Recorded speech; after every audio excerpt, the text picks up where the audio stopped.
going to create this under shirt with sleeves and a sleeve cuff. So I'm just using the rectangle tool and I'm just starting to draw and create a copy. I'm going to do this for the back. I'm speeding up a little bit here because I am sure you know how to create a basic shirt by now. I'm going to connect the back, the center back parts, and the same for the front. I'm going to really just use the segment sewing and sew my shirt. Let's adjust the armhole. I think the top part is a little higher, so maybe I'll do this a little better. And now let's create a sleeve. I'm going to use the rectangle. I'm really doing it by eye. So I have half of the sleeve and I'm going to create a sleeve cap. And then I'm going to unfold it and just place it. And let's just sew half of it to the front part and half of it to the back.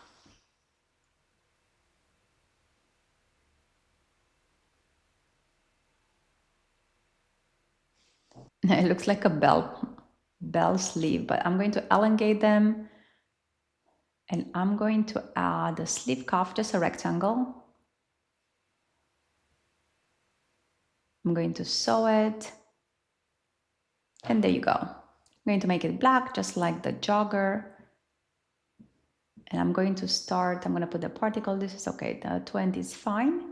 This is a large. So the higher the particle distance, the faster it simulates, by the way.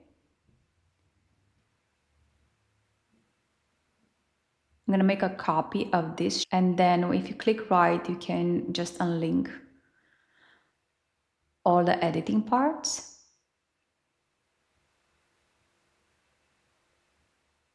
And I made the sleeves shorter, just as in the image. I'm going to move this to a jersey, a knit rib. I'm going to use layer 1 because the jacket is going to be on top of the shirt.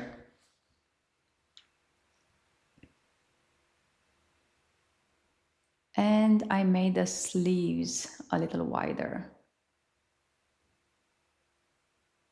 Okay, also the neckline, I'm going to change it because the same, since it's a jacket, it's much more loose than the actual shirt. Here you can always adjust. I'm just adjusting the armhole, the shoulder part as well. Let's sew the sleeves to the front and bottom. And okay, that's it.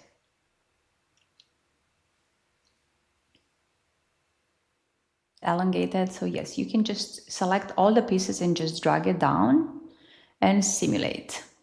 Okay, now it looks like a tunic.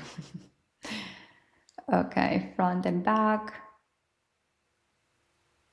Made them wider. The same again, the armhole, let's adjust it. The sleeves are too long, so I just offset this internal line and just cut on the internal line and made them a little smaller.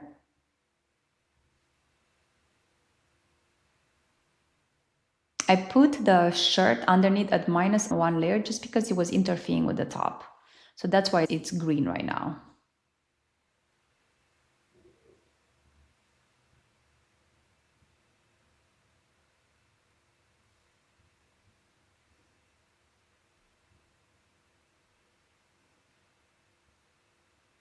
Okay, just made the sleeve cup a little lower and simulate.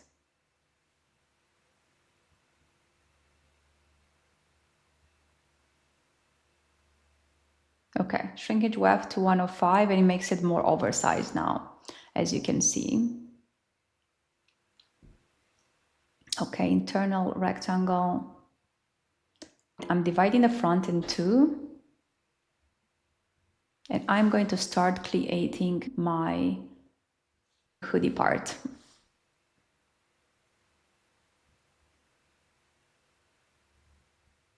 I'm adding those points.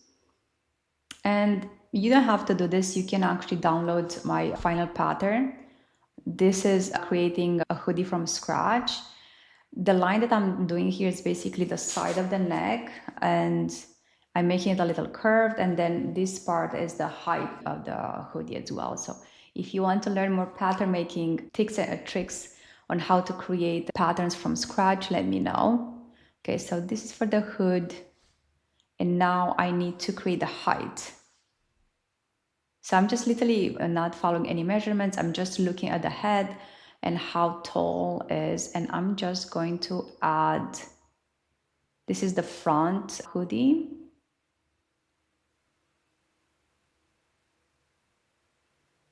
And of course, you can skip this part if you'd like. I just really am speeding up the process here if this is too boring. But this is how you would create it if you want to do it from scratch. Taking the measurements of the back, the height, the width here. But again, I am just looking and trying to see what works faster and how it looks next to the head and the neck. Of course, if you have the patterns from your client, you would have to follow the exact patterns. Okay, let's sew the base and simulate. Okay, not too bad. It looks like a smurf from the side. I think we can make it a little bigger too.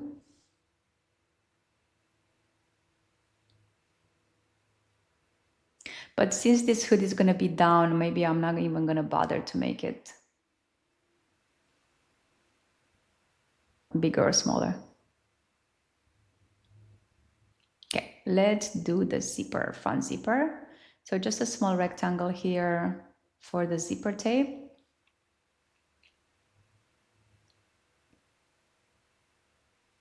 Let's move the particle distance from 20 to 10.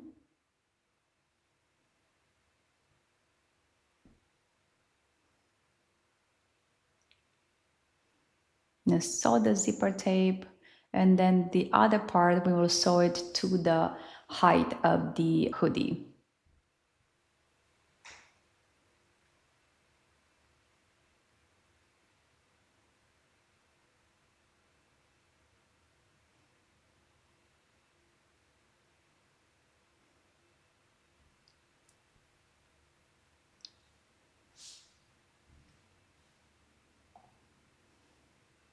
Let's use the zipper tool. We're gonna sew on the tape.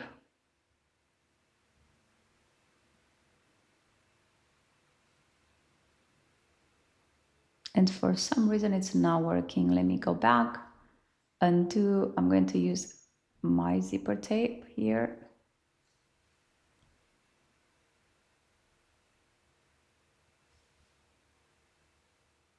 I changed the zipper teeth. You can move it to a lower amount. And now I'm going to use the internal rectangle of the ellipse. So just to create the drawstrings for the hoodie part. Okay, this is the detail that is part of the outfit, as you can see.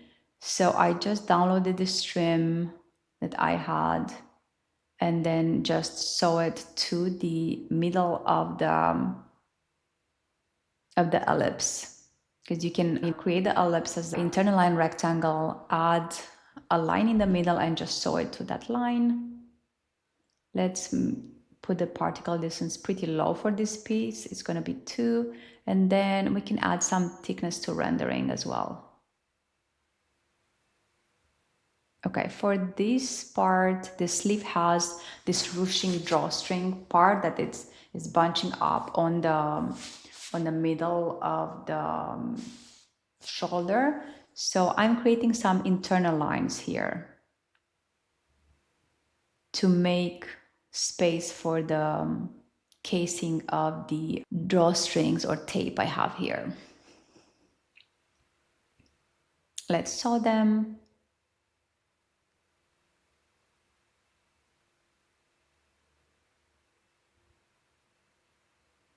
both of them. So the way I made these rectangles, I just literally selected all the lines, click right, trace as pattern, and then voila, I have the patterns, and then I start doing the segment sewing.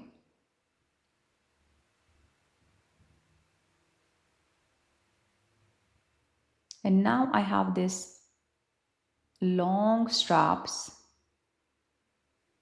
that are gonna come out the jacket. So two of them, I create internal lines to sew them to the jacket part, as you can see here.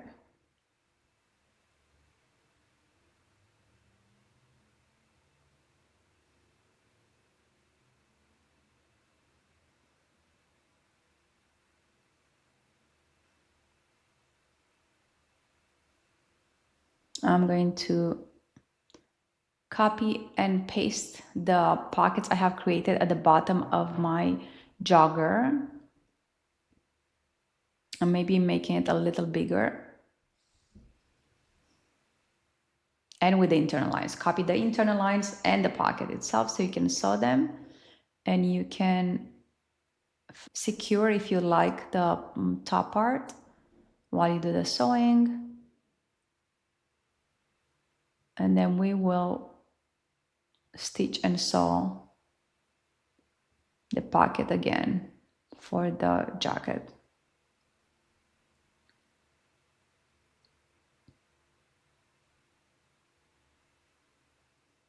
If you want to see these details of the pocket more, look on my YouTube channel and just check on the lecture before or tutorial from before. Okay, I think the jacket is still a little too long, too short, I mean, and I made it a little longer.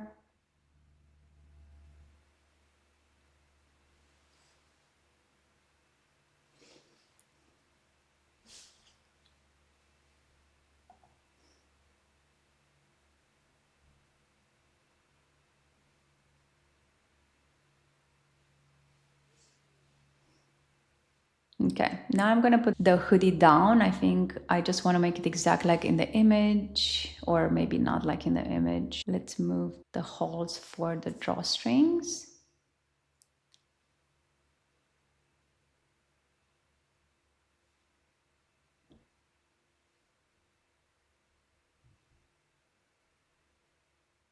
And voila, this is our final result.